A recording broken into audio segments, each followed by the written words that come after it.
Hi everybody, this is Here's the Deal. We do a weekly video commentary and we're in the midst of a pandemic. And I hope you see, this thing here, I just went into the post office the other day and you put this on, and if you told me 6 weeks ago I'd be doing something like that, I think I would have said, are you serious? I don't think, but you know what? It's like a sci-fi movie. I went into the Cineplex parking lot, which is usually packed. No cars, weeds overgrown, and it's almost like the Twilight Zone, but we are in the midst of what is called the Corona crisis. And what I want to do today is I want to focus in and call your attention to the Charisma News article. And in this commentary and with the podcast, I want to talk about, in this time, the president's handling of the pandemic and this Corona-19 crisis. Has he been responsible? Or has he been reckless? And this is critical. This is the number one issue today, because what we have is we have a leftist-leaning media that is focusing in on the president along with the opposition party, and the two in bed together have a goal. It's not just the safety and well-being of America, but they have tried and tried to oust this president because of his stands. And you know what? Now they see another opportunity. Let's seize it. And so there is a pummeling of the president in the press and with politicians that he's ill-prepared, that he's incompetent, and you're even having statements that he has blood on his hands. You have the Senate Majority Leader making statements, the Minority Leader, Nancy Pelosi, that somehow it's like Nero fiddling, like when Rome was burning. And you hear these kind of statements and you say, why is there such hostility and acrimony and viciousness? Something's changed, and I understand that, but it's not good. I have in my room a picture of Ronald Reagan, and it's autographed. And Ronald Reagan, I just was yesterday actually viewing him on YouTube, and when he was in a press conference or he was being asked questions, there was such respect, Mr. President, recognition.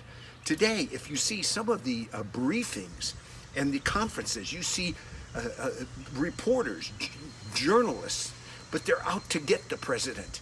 And I have to pray for our president, because I feel it's such disrespect, and it's a gotcha game. It's a hit piece when you pick up newspapers, and that's really what you're seeing. You'll get, hey, here's USA Today, and they'll run something, and you'll read, and there can be a headline, and it's like, it's so slanted and so wrong when you say, but wait a minute, that's not the reality, that's not the truth.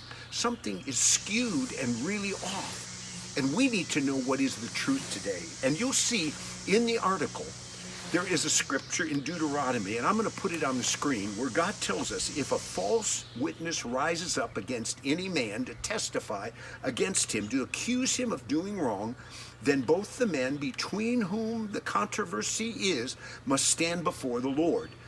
The judges will thoroughly investigate, and if the witness is a false witness and has testified falsely against his brother, then you must do to him as he conspired to have done to his brother. In this way, you must remove the evil from among you.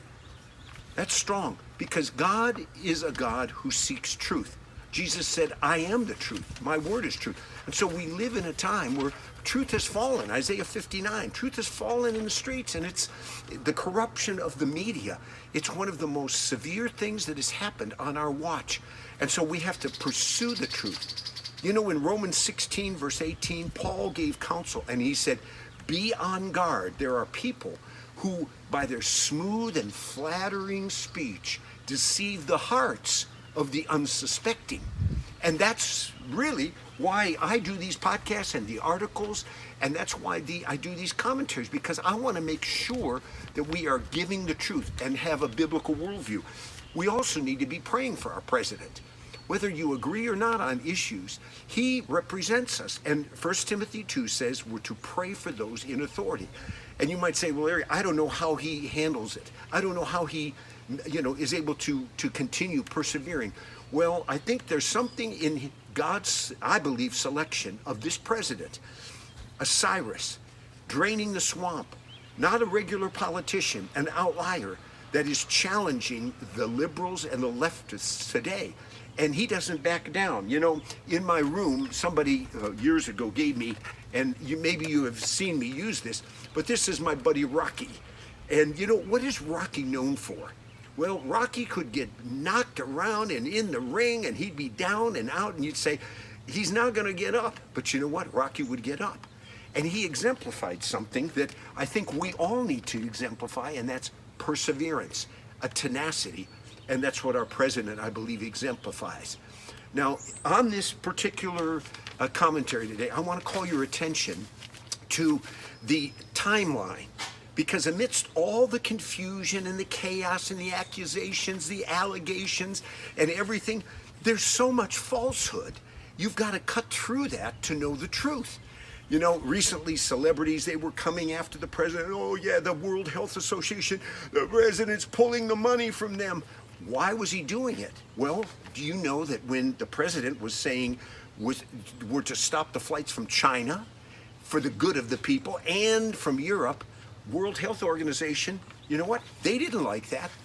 And so the president is saying we're giving $900 million a year, 2 years, every 2 years. And is this dereliction of duty?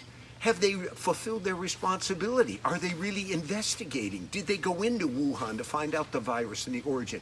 Folks, there's just a malaise here and confusion and cloud.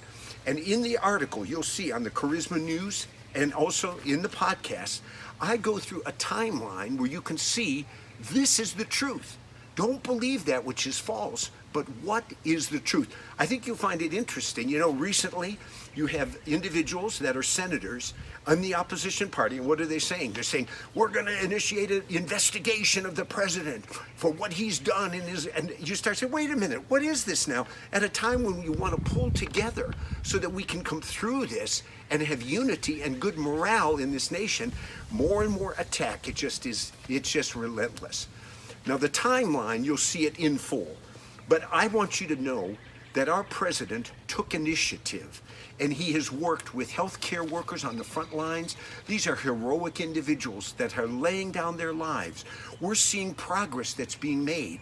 Now, in the beginning stages, who knew how serious this really was? Plus, China was, yes, there was cover-up, concealing of it. The World Health Organization was not being upfront.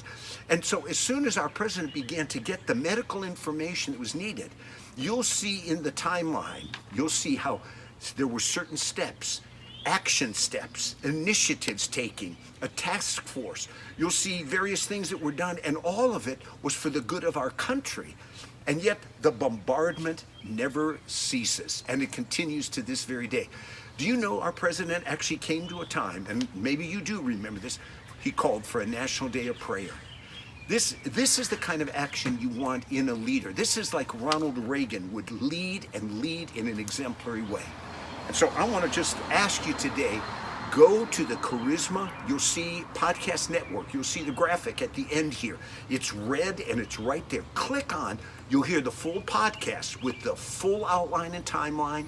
I encourage you to read the article. I'll tell you, we're in this together. And at the end, you're going to see something of a quote from President Teddy Roosevelt. And it was a statement that I believe applies to our president.